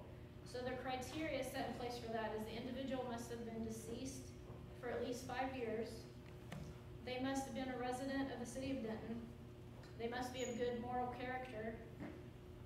They also should have made exceptional contributions, and their achievements should represent a lasting legacy to the item or amenity in which they're wanting to be named after. The naming could also be after someone, an individual who died in the line of duty, or who may have performed a heroic act, such as saving another life. They also may be named after an individual who made a significant lasting contribution worldwide or nationwide. And then kind of similar as far as naming after an organization. Again, this one is not purchasing naming rights, but naming after an organization where it's more of an honor. That would be a foundation, a business organization that made an exceptional contribution, either local, state, or national level. The achievements, again, they should represent a lasting legacy to the asset that they're wanting to be named after. And per council's discretion, they could be named after a business organization that makes a unique or extraordinary contribution. And now the next section in this policy covers actually purchasing naming rights. So if it's for an individual, they must be of good moral character, the same criteria in the naming after an individual as I mentioned before. Not convicted of a felony or a class A or B misdemeanor.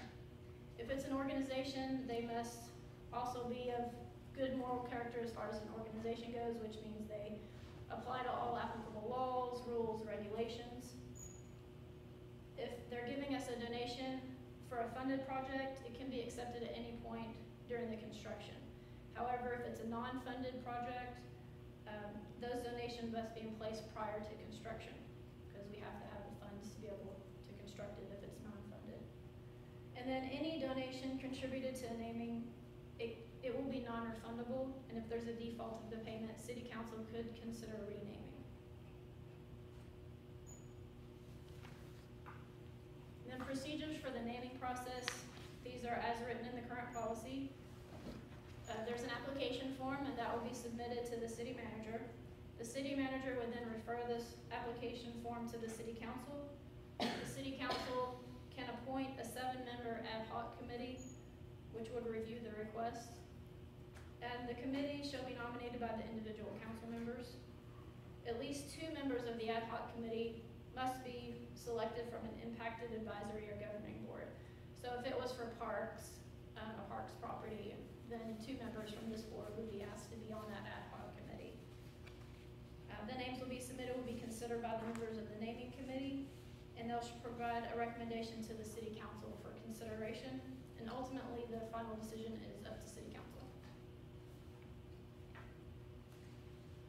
So this slide, I just want to talk about the amendments that we're actually proposing. We have a couple of minor amendments. This policy was last updated in 2012, so it's been in existence, as I just described, since 2012. In your backup, there's a section that has the red line changes that we're asking for. So what we basically asked for is we put a definition in for naming rights because it was not defined. It was a little ambiguous as to what a naming right was, so we put a definition there to describe it. We clarified that the naming rights are for a defined period of time. So if you're going to give a sponsorship, if you know most corporate sponsorships that you hear about nowadays, they're for a defined time. It's not in perpetuity. Specifies that once the naming rights term has ended, that the facility or amenity can be renamed. And then we've also updated the user form, the application, to a user-friendly format. It's just a fillable PDF form instead of a Word document, which is what it was before. These amendments have already been reviewed by legal and approved by legal. We have already drafted a resolution to get the amendments passed, and legal has approved that resolution as well. So the next step is we're scheduled to go to council on February 26th, and we're hoping that with these changes, it will just make it a little more, the definition's a little clearer, that we might be able to seek some naming opportunities or businesses to seek out those naming opportunities. So we're just looking for your recommendation to move forward with these amendments as we have presented them. Does anybody have any questions about them? Question, you said the term can expire. How is that communicated to the public? How is the term communicated? It would be up to the city council to decide how long the term is going to be. We don't have, like, there's not a set term for a donation. Nothing is set in stone. It just lists in the policy that it will be for a defined period of time. Let me see what the actual wording is. I think it could vary, but there would be most likely some sort of naming rights agreement. Kind of what AT&T has with the Cowboys, like whether it's a 10-year term based on the amount of the donation. It could be 5 years, it could be whatever council, staff, park board could provide a recommendation for council to consider based off of maybe some other facilities. For instance, Louisville Toyota Railroad Park, I think that was a 10-year agreement. That's right. For 1.5 million.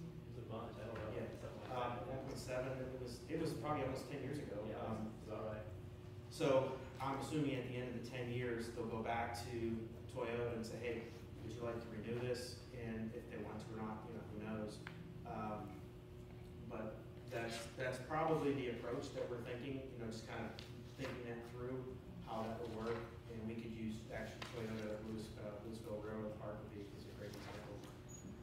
Is there another example of this type of dynamic within the city? I mean, are there buildings that are named that way or any, I mean, just trying to figure out if we're doing the same work that also exists in another department or. Okay, so Goldfield, that was built in 1987. They gave a donation and it was $7,200 or $7,500 in 1987 for the naming of that facility. Their money's worth out of that one. Yeah.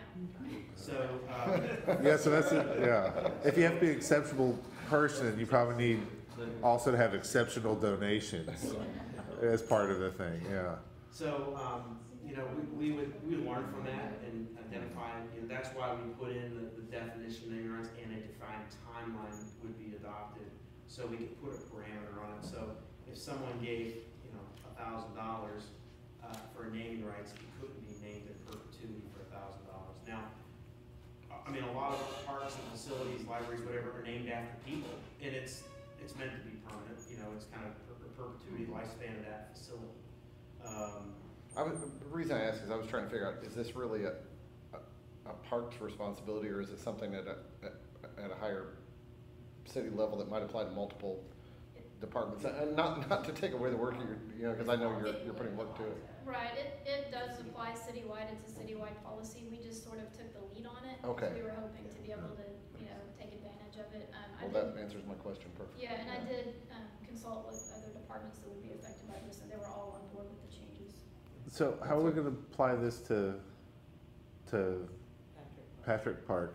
Cause he was a college professor, right? But that's, you know, that's average, it's not exceptional. So there's always Right. you know, the city council can make an exception to any, it's ultimately up to city council. And If they want to name it, you know, as we mentioned, there's parks named after people that were on park board, you know, in some communities, that may serve 6 years, so you guys have something to look forward to. That's right, we should bring the plaques back with all of our names on everything we do. Yes, they start nominating each other.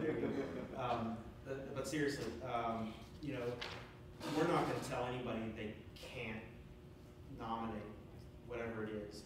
And if developers wanna do that, it's up to that ad hoc committee and then eventually city council to determine whether it meets it, or it's in good spirit, or they qualify, and then make a decision at that point in time.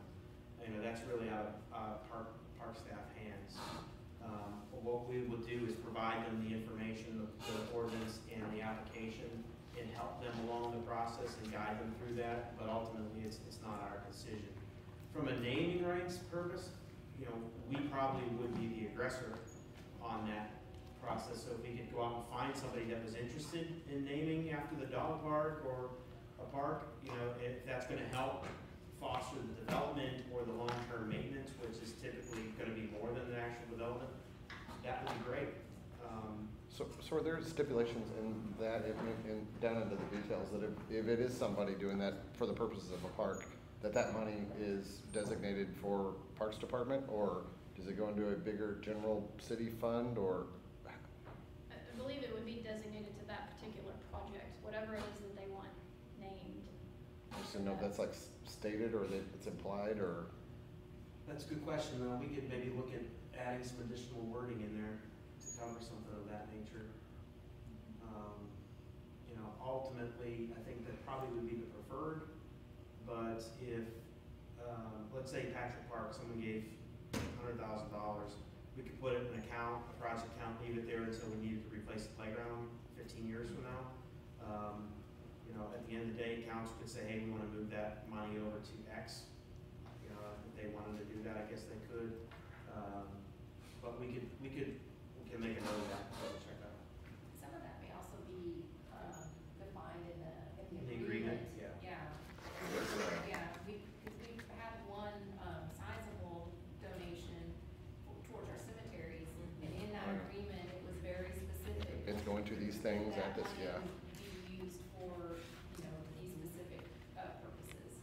Yeah, it's almost, yeah, I mean, it raises a good question of like whether or not you, or advantageous for the city to not have it that way, like you said here. I mean, like, we have that money available for, like, tree mitigation fund, right? It's like, it's just this pot of money that can be used for whatever it's meant to be used for, unless you stipulate it, I guess. But it's almost better to not put it in the language, leave it out, and have it on an agreement basis. Like, if the person requested to be specifically used for that, then so be it. Otherwise, it goes into a pot of money that can be used for.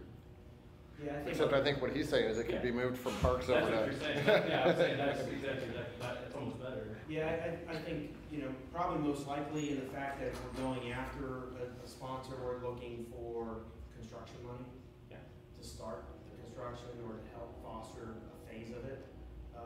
As opposed to the dog park is completely built 5 years from now and we stumble across a potential naming sponsor.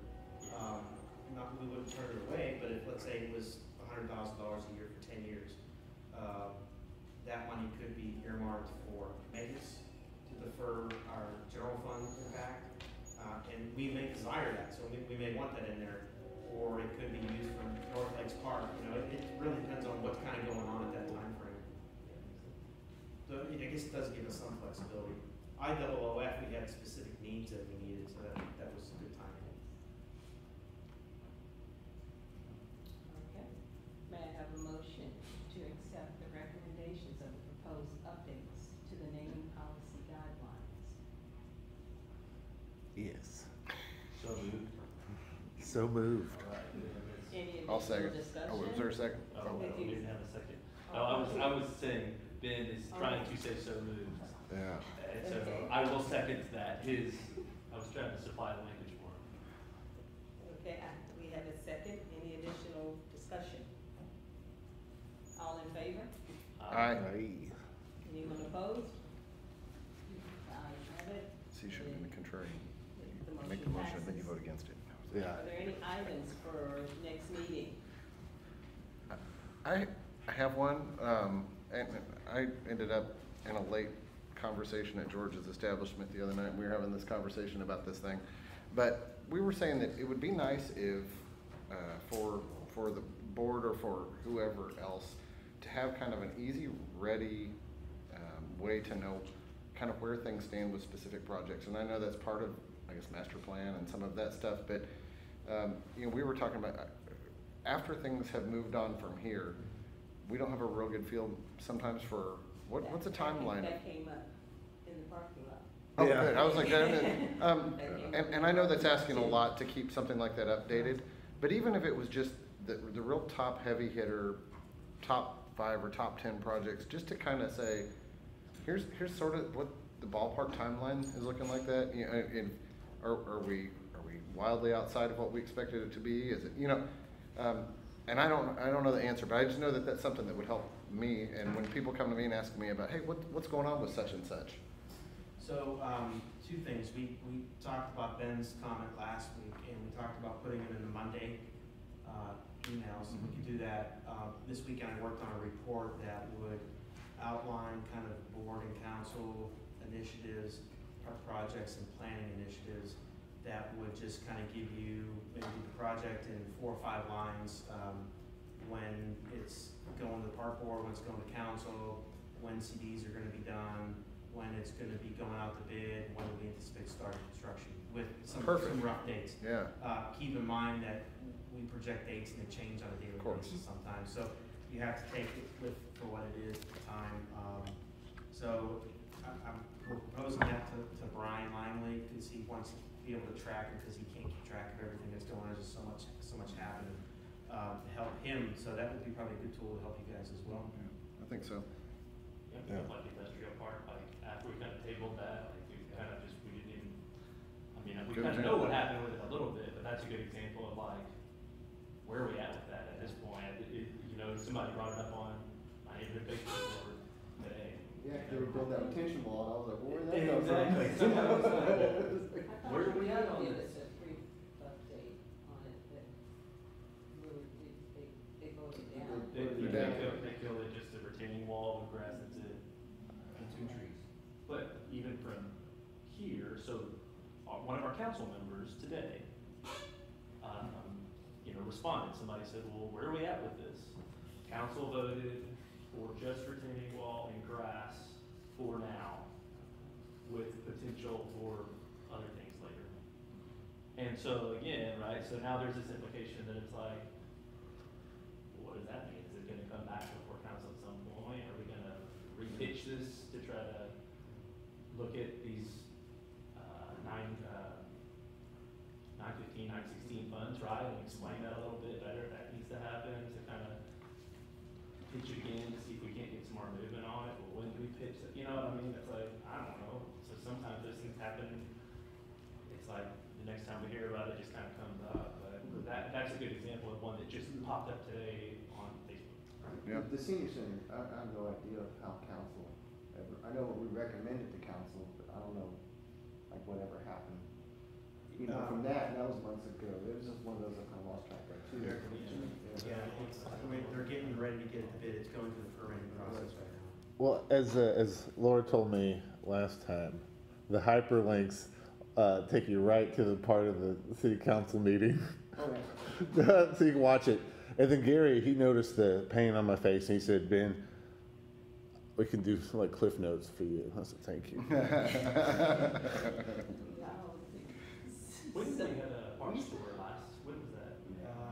That was right after I started Yeah, banking. so I was gonna say, they were probably getting close to being due for that as well. I don't know if we have a ton of things to look at, but, That would be a good one if we do it in May.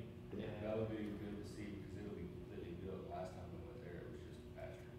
So, yeah, that would and be. the dog park will have construction started on it. E1 L Dallas and Diesel, that construction will start. So, and then industrial will be complete for now. And Southwest might be a good one for the list this year. Since Yeah, we we're missed talking Southwest. about I that. think what we did last year is the meeting before, we got feedback from y'all and what you were interested in Yeah. seeing, and then as a group, we kind of narrowed it down. You know, here, yeah, we'll have time for, you know, not this many, and some of these did drive-bys, we don't recall. So we got out at the Yeah. cemeteries last year. This year, I think we'll definitely want to drive you by, just so you can see the new fencing, That's you know, if you haven't already, so. you know, For we- April. we try to squeeze as much as we can, but we'll do that with you again. So you prefer April? April, early May, it's just, so it's not hot. That's the air conditioning. That's true, what'd you say? So that bus was air conditioned. That's true, that was, but we did, yeah, no, I'm saying, I would have pushed much further, and my wife's due in June, and so I'm like. There you go. There we go. So there was a discussion prior to the meeting about absenteeism, and we wanted to see, we don't know where it would go, but if they're gonna be absent, if they wanted to email some comments, if they had comments about a certain section, how do we implement that? And if you're gonna be absent, if you could get reply all, so everybody knows, and we won't be dependent on Eddie to tell us, and then we'll all know. Okay. How can we just put it in the We minutes? can put that in our Monday email, and we can put it in the minutes as well. But we can also share that with a Monday report or the email for the park board meeting with the agenda. Okay. We can put that in there and say, hey, if you can't make it, just, you can reply to all. Easy. Is there a maximum amount of absences a board member can have before they get? The council just usually does it probably cheap. I thought it was like 3. I thought I read it. Usually if you miss 3 subsequent, you can, well, I know a lot of charters are that way. I don't know exactly this one is, but if you Ours is miss, unique. if you miss 3 in a row, you can be voted off, I think. But There are some, That's big typical. guys in the think you can't. So that's what you reply to Yeah, we that. just got his notebook to him today, but it's in there, on the attendance requirement. haven't gotten to that page yet. Well, we have like 2 sentences about what our whole purpose is. And we're to promote and love the parks or something. No authority to control staff. Oh, y'all all waiting on me? I'm trying to, I literally just getting this today, so. Partial policies, Eddie's probably the better person.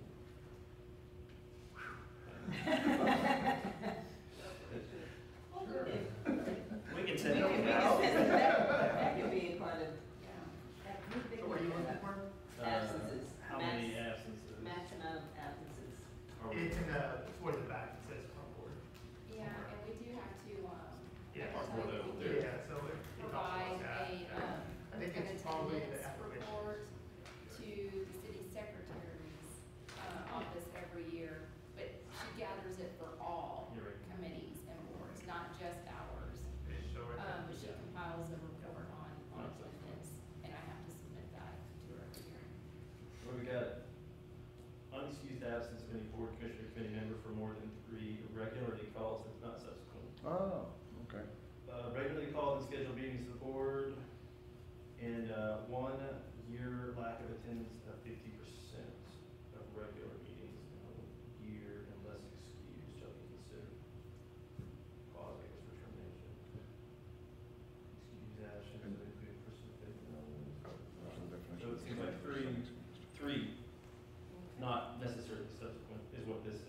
term?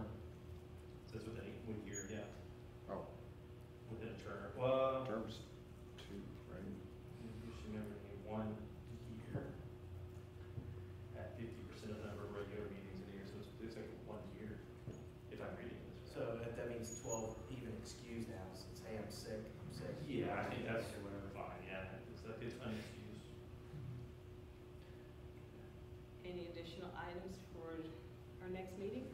I have some. So we already mentioned earlier, we talked a little bit about last week, the kicking off the master plan and the survey and all that. We're gonna be sending a postcard out to 10,000 residents, end of February. It'll coincide with the community newsletter that's going out March 1st.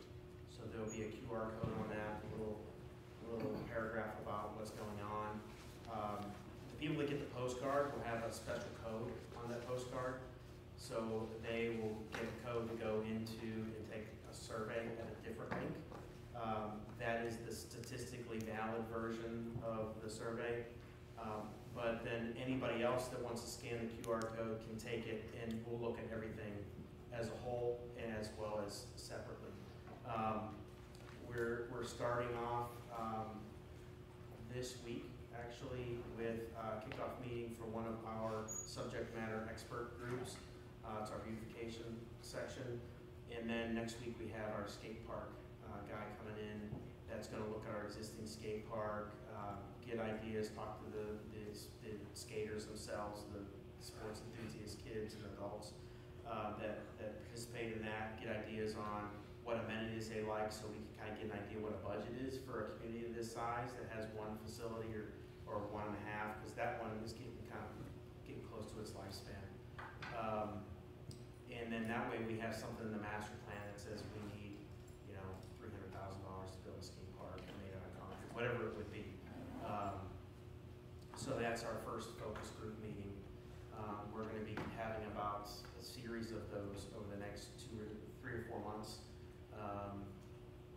Eddie sent you an email. Our urban forest master plan is going to council tomorrow. That's another one of our focus groups. That's an official master plan for our trees.